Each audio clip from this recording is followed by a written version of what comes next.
Hey guys, welcome to my channel. Karthika Pournami కావడంతో నేను మా హస్బెండ్ కలిసి ఊరైతే వెళ్తున్నాము. ఇలా ట్రైన్ జర్నీ చేసేటప్పుడు ఎంతమందికి పల్లీలు తినడం అంటే ఇష్టం?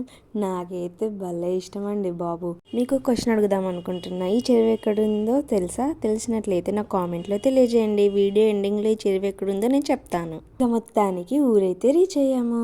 ఇక ఈవినింగ్ కావడంతో ఇంట్లో తులసి కోట ఇంటి చుట్టూ అయితే దీపాలు పెట్టేశాను. మీరు ఇప్పుడు నేను అబ్జర్వ్ చేశారా? నార్మల్ డేస్ కన్నా మనము ఇట్లా ఫెస్టివల్ డేస్ అప్పుడు దీపాలు పెడుతుంటే ఒక పాజిటివ్ వైబ్ అయితే కలిగిద్ది కదా.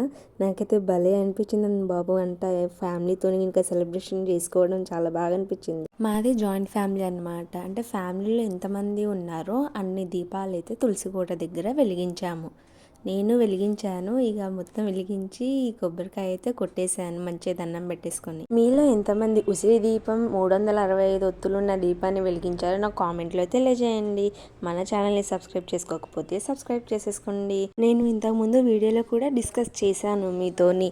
ఏంటి, సంవత్సరం అంతా పూజ చేయలేని వాళ్ళు, దీపారాధన చేయలేని వాళ్ళు, వాళ్ళకి వీలు పడక కార్తీక పౌర్ణమి రోజు 365 ఒత్తులున్న దీపాన్ని వెలిగిస్తే సంవత్సరం అంతా వెలిగించిన పుణ్యం అయితే వస్తుంది. ఇక పూజ అయిపోయిన తర్వాత నేను మా మరిది కలిసి కాకరొత్తులు, చిచ్చుబుడ్లు అయితే కాల్చాము. కొంతమంది పెద్ద కొద్ది పటాకులు కాల్చరండి. ఏమైనా చిన్నపిల్లవా అంటారు. కానీ ఈ ఫెస్టివల్ని ఎలా సెలబ్రేట్ చేసుకోవాలో అలా సెలబ్రేట్ చేసుకుంటేనే బాగుంటుంది. చెరువు గురించి చెప్తాను కదా, అది కాజీపేట దగ్గర ఉంది.